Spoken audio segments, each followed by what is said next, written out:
auxiliary lighting. Look at this. It is the light that came with my Rockwell milling machine that's like 1969-ish. We'll take a look at it when I'm done. Sunday story time with Bomber.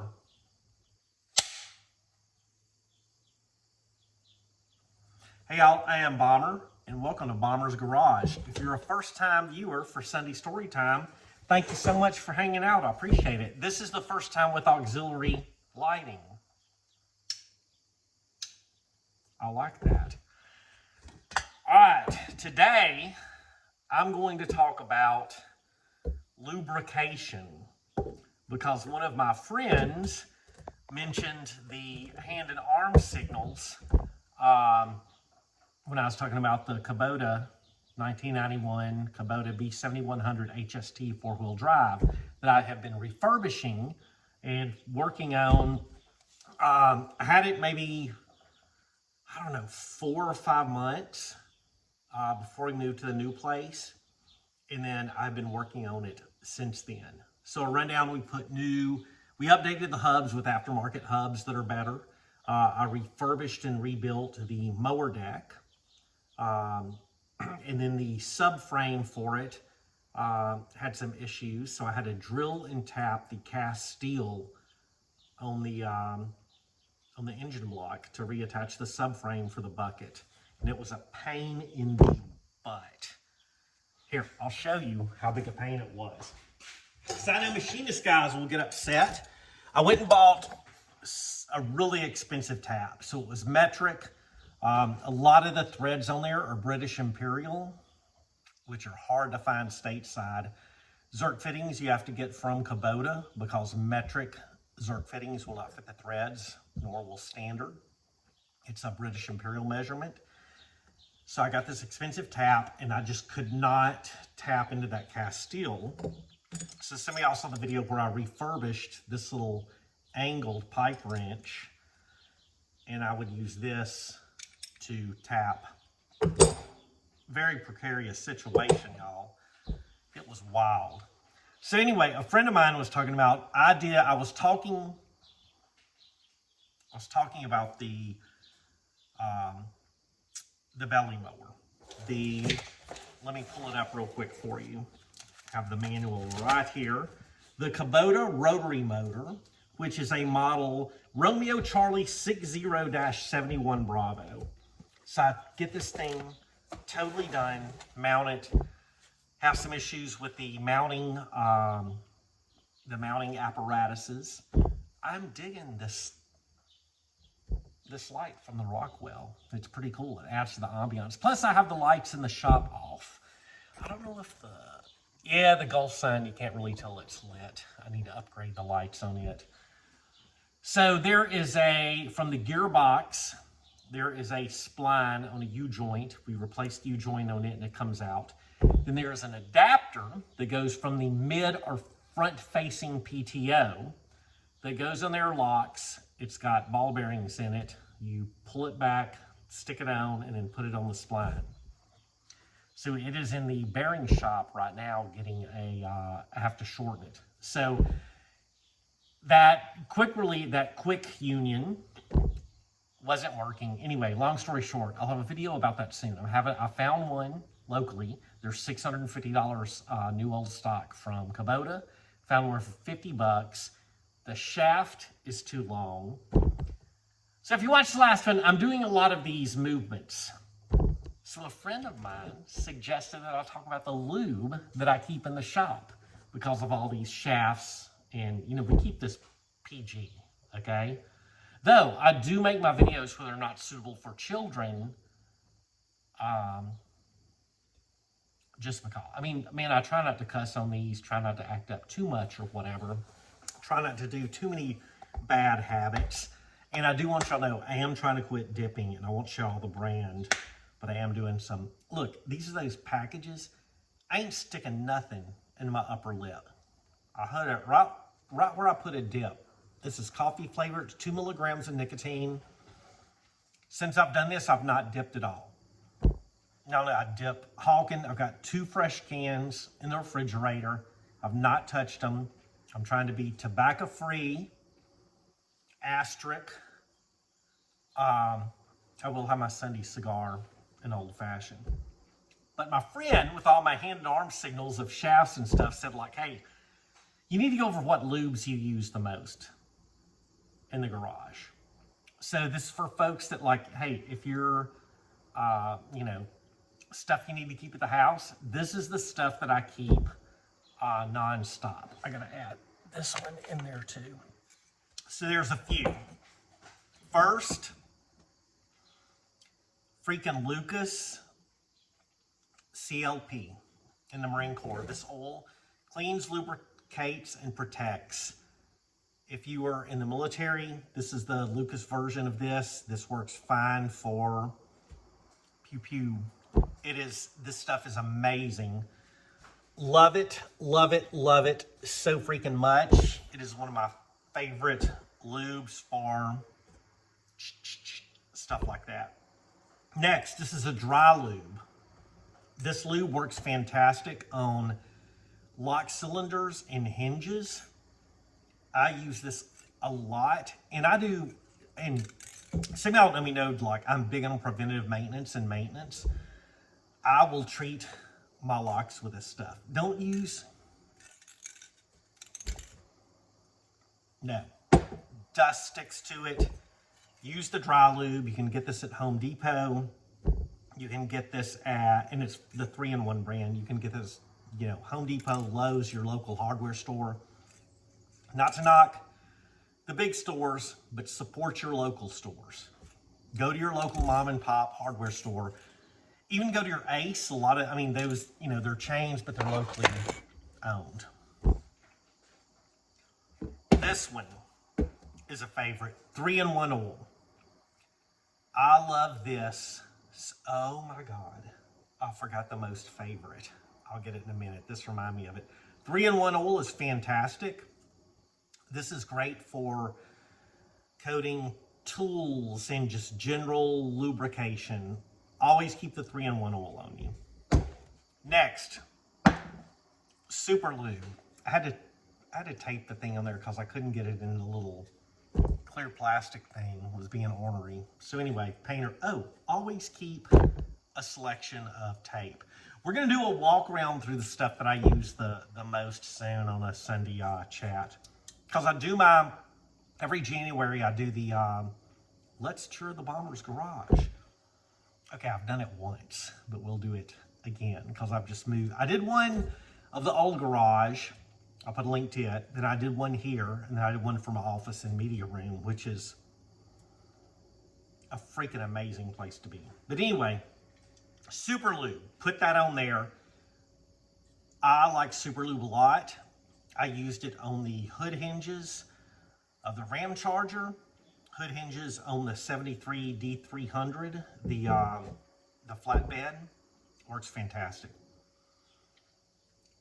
Don't ever forget WD-40. I have 2 cans. This is Master Blaster. I like Master Blaster.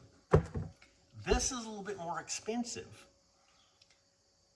This I like. You can bend it, do whatever, get it up in there. But this puts it puts an amount if you were actuating like a sprayer. This is get both. Sometimes you need to blast WD-40. Sometimes you need to go slow and deliberate. Do that. Okay, not to pick favorites, but there's this one. I'm gonna have to stop the video and go get the other one because I just forgot. And this stuff is expensive. Kroil. Now they used to make a can with a little flippy top, and I can't find it anymore. They also, they make an aerosol in this too. I prefer it in this. And you can see this is so everywhere that isn't showing up, but an oiler. I don't know why I always have this nervous cough while I'm talking to y'all. This is an Eagle brand oiler, made in the USA. This is the one I picked up at an estate sale. And I picked orange, you know, okay, they don't match, but they kind of match. But this gives a deliberate amount. I have gone through, WD-40 has its purpose. Super Lube has its purpose. All of the stuff has its purpose. But I've had some, for instance, some issues. I could not get the lug bolts off of the D300 on the passenger side. Impact. Now I have a mighty fine impact. I'll grab it when I grab my favorite. It was just like, instead of going da da da da da da da, it was going do do do do do. It wasn't happy. Put this on there via this. Set overnight.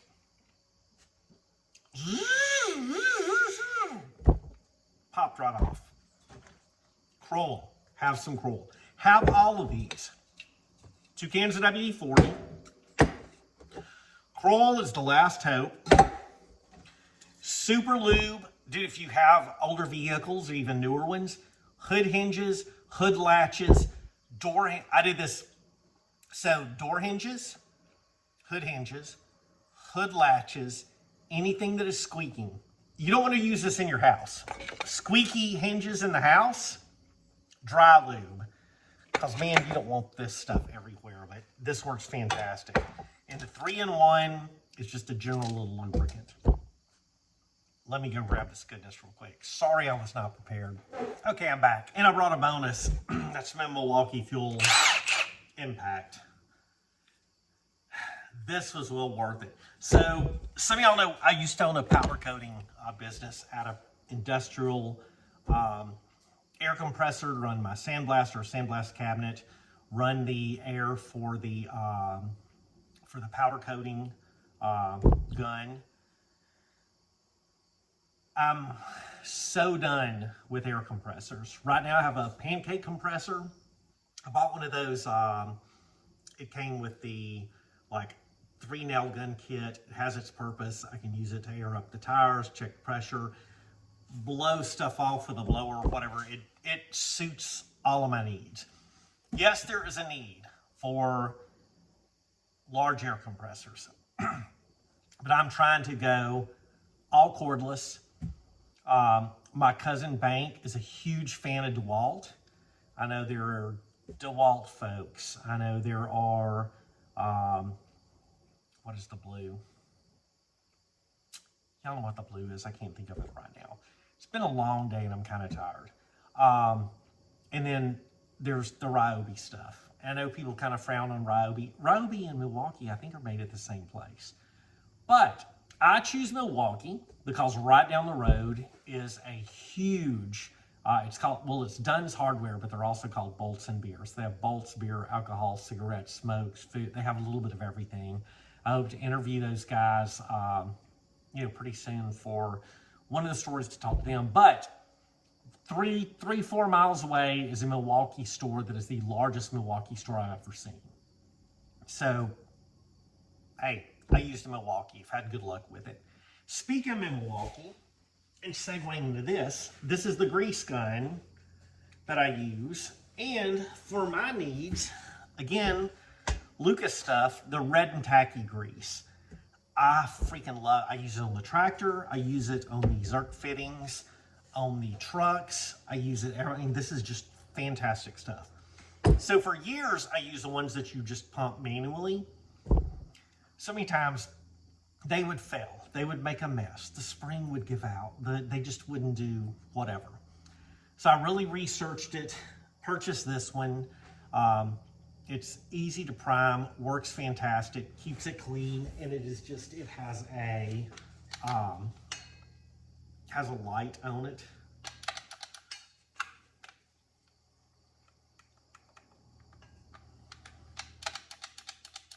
Oh, there's no battery, dummy. But anyway, it has a light, has this cord. This thing works fantastic. Has a carrying strap, whatever. But I use that. So that is the lubrication I use in all my Zerk fittings. This is fantastic. Red tacky grease. Oh, and I also found this. I keep that WD-40 around. We go through a lot of it. And again, it has its purpose. This is another one, Permatex Anti-Seize Lubricant. When I get some stuck bolts out sometimes, I'll come over, put them in the vise, get a wire wheel, and you know, that reminds me, I have 2 grinders and not one of them has a wire wheel on it. So I'm still using my Milwaukee cordless drill with a wire wheel on it. But I'll clean the bolt up. Same thing on the D300. When I had those lug bolts that were stuck, I run with the wire wheels through the nut, another one around the threads, and I put this anti-seize on there, and it just helps. Later on, when you take them off, you'll appreciate this. So anti-seize is another one that's fantastic. But there's also, there were times I would use Loctite, and there's, I mean, maybe 5 or 6 different types of Loctite. There's just regular semi-permanent, permanent. For some of my kit accessories, that are Kydex, they have a lot of Allen heads and stuff like that that'll work, you know, work loose. I'll put the semi-permanent, which I think is the red. Put a little dab, screw it on there, and it keeps it from, you know, that battle rattle, keeps it from coming undone. But one of my most favorite, which it isn't really a lubricant, but I think it needs to go in here, is freaking Ballistol. So there's 2 that I use. When I coat my tools, sometimes it's the 3-in-1 oil, sometimes it's the Ballistol. And I took this idea and actually borrowed it, made it my own from Wrangle Star, if y'all follow him. So I found a really cool tin. This is from the manufactured by Steel Materials Company, Detroit, Michigan. This is a Checker oil mop. Cleans, dust, polishes without scratching. This is the coolest can. It has the checkerboard, all the cool, I mean, it's just, it's a cool tin.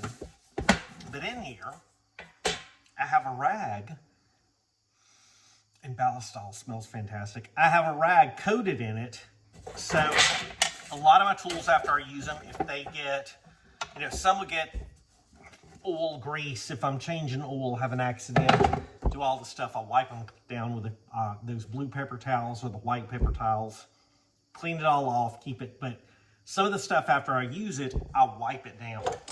I thought about painting this, but I was like, man, it just looks super cool how it, I mean, the texture of it, the feel of it. So I'll wipe it down with Ballistol since it's bare metal. This stuff is amazing. You can use it on wood, leather, all kind of stuff. So if you get a chance, add Ballistol. It's awesome. So that's pretty much all the lubes I use out here. You know what I'm saying. So I will put a list of all these in the description of, I won't do links because it takes forever to do that or whatever. I mean, do some work yourself or whatever. But yeah, these are the ones to get. And I'll be honest, you're probably looking at like $100+ for these lubes. You do not have to get one of the Milwaukee Grease Guns. You can use one of the regular hand pump ones. It'll work for you, but just after years of having those and having them work and not work and fail and just not do well, I decided to upgrade to that. And it comes, it's, if you have a lot of stuff that you need to lube with grease, then yes, get one of those. But if not, you can do it. And I have another tube of this. I just dip my finger in. It's over there. A lot of like the splines on the tractor and stuff, when I put that stuff on, I'll put a coat of grease, put it together. This is where the lube stuff come from, all my hand things. So anyway, that person told me I didn't have to say their name, but they know who they are. They're appreciative of lube or whatever. But lube's fantastic. So that's pretty much that part of the Sunday chat's all about lube and this extra light. Well, let's go down. All right, I'm going to show you all the Rockwell real quick, and then we're on to the Sunday Corn Report, sponsored by Block Party. Hey, I appreciate y'all watching and listening to me ramble. If you're in 8 minutes and 21 seconds, 23 seconds, put number 8. Well, let's go with 9. And a lot of people know that 9 inches is about that much. All right, corn report, y'all. I said corn report, but I meant Rockwell report. So I picked this one up here in Michigan. This come out of a General Motors plant. This gentleman had got it, and it was, I mean, super cool. I pimped it out a little bit. Oh, another one. If you're drilling and tapping, Tap Magic. But this thing is fantastic. It has a automatic feed on it. It has this light, which also is working good as an accent light to put on your work. I have 2 different vices on it, and then I pimped it out with a 12 and a 4 ball because they're both kind of purple, but I thought that looked cool. So yeah, this is my 1969-ish Rockwell milling machine, which is super heavy. Shout out to Zach for helping me move this from our other location, and it is my opinion I will never ever move this again.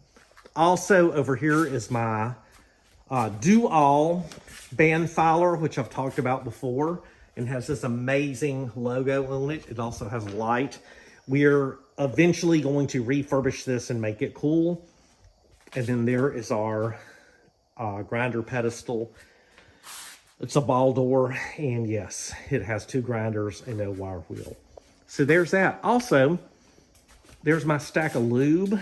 There's the grease gun, and then there's my view out the window, right there. Hey, what's up, Miss B? All right, y'all, I'm again in my flip-flops. I have been wearing my 1620s all day and some steel-toe boots. Been doing some weed eating. Tomorrow, which, you know, I filmed these a little bit early, the Sunday story time. Tomorrow we'll be going down to Detroit to pick up my buddy Eagle and his lovely wife, H. And then I can't wait to show him this corn. And y'all, look at that. And we're gonna do a bonus. It's a bonus for block party. We're gonna do a drive-through because this is around 200 acres of corn. Over to the side of us is soybeans, whatever.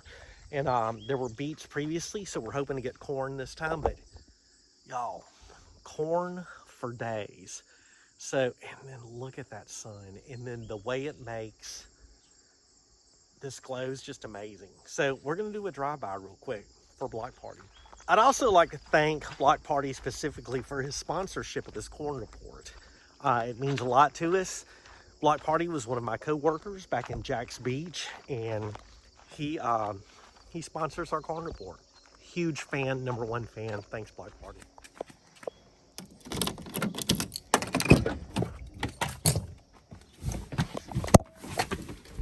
Climbing in the old heavy hauler, which is a 2006 5.7 liter, 2,500 keys in the way, 6-speed, country music, y'all. Do not mind all these lights, nor the fuel gauge. These are just to let folks know not to steal it because they might break down. So, all right, we're gonna get down here and start where I can at the corn and do our Block Party corn report. All right, y'all, this is one corner of the corn, and we are going to drive this field. Sorry for the bumps. I don't have anything to stabilize this, but it's about 200 acres of corn. Hope y'all are getting a little wind noise. And we have had evidently the proper amount of rain and sunshine to make this corn happy and healthy. And we are about to come up to a stop sign. Look at all that. We're about to come to a stop sign and we turn. And I'm going about 20 miles an hour. So it's a good chunk of corn. Now this corn on the edges doesn't grow as much as in the middle. But once you get in there a couple of rows, holy crap.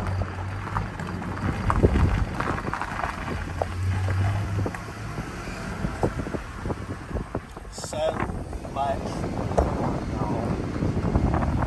So much fun. So there's some little cutaways for utilities, cutaways for what do you call them? Fire hydrants. So we'll check out one of the fire hydrants here. One of the neighbors keeps his fire hydrant very well manicured, which is appreciated. It's next to us. But yeah, this is 200 acres of corn. We're about to get to the end of it. There's a little wood lot and some neighbors. Then we're going to come back, stand in the bed of the old heavy hauler, and get a good view of that corn, which is just, dude, this corn this year has just been really amazing to me. Here is another view of what I think is soybeans, but it's just, y'all, this farmland up here is absolutely beautiful. I'm used to being in Louisiana and seeing, I mean, we get some big corn, but it's like corn, sugarcane, rice, and then we also get, you know, the land of cotton. Cotton's awesome. Cotton shirts are soft. And again, I haven't cleaned my windshield, but I mean, this is just dirt roads, a beautiful sunset. It's freaking awesome. All right, y'all, there's a good reference with the truck, and the heavy hauler's, you know, pretty freaking high. Let's climb on up here. I also got to treat this rust, and I am in my old flippy flops. This is topped off close to about 9.5 feet, but this right here, that's 200 acres of corn. So this is out of our front yard, and it's just absolutely beautiful, y'all. All right, y'all, thanks for watching. I mean, this is just absolutely beautiful out here. I'm standing on top of the diesel fuel transfer tank. This will be the Sunday story time. Tomorrow we're picking up Eags and H. It's NASCAR weekend at Michigan International Speedway. I'm super stoked to see my friends, super stoked to hang out with them. This is a block party corn report. Thank y'all for watching Sunday story time. I hope y'all enjoy it. Hey, start getting those lubes. Build your little lube cabinet. You get a milk crate. Put your lubes in those, but get those. Y'all take care. God is good, y'all. God bless. Bye. Bye, y'all. Thanks for watching.